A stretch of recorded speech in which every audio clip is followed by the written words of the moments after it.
मान्सूनचे दिवस सुरू झाले, पण पाऊस मात्र अद्याप अपेक्षेप्रमाणे बरसलेला नाही. त्याचा फटका आता थेट सोलापूरच्या जीवनवाहिनीला बसू लागला आहे. शहरासह 12 गावांची तहान भागवणाऱ्या हिप्परगा तलावातील पाणीसाठा झपाट्याने कमी होत असल्याची धक्कादायक माहिती समोर आली आहे. नेमकं काय आहे तलावाची सद्यस्थिती आणि पुढील काळात पाणी टंचाईचे संकट गडद होणार का?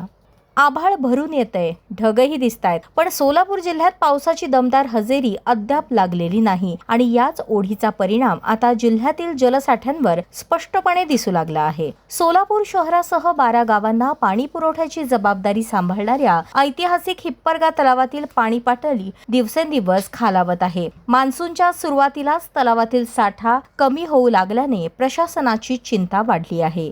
हिप्परगा तलाव हा केवळ जलस्रोत नाही, तर लाखो नागरिकांच्या दैनंदिन जीवनाचा आधार आहे. मात्र पावसाने पाठ फिरवल्यास हा आधारच कमकुवत होण्याची भीती व्यक्त केली जात आहे. सध्या प्रशासन परिस्थितीवर लक्ष ठेवून आहे, मात्र येत्या काही दिवसात दमदार पाऊस न झाल्यास पाणी पुरवठ्याचे गणित बिघडण्याची शक्यता नाकारता येत नाही. आता सोलापूरकरांच्या नजरा आकाशाकडे लागल्या आहेत, कारण पुढील काही दिवसात कोसळणारा पाऊसच हिप्परगा तलावाला दिलासा देणार की पाणी टंचाईचे संकट अधिक गडद करणार हे ठरणार आहे.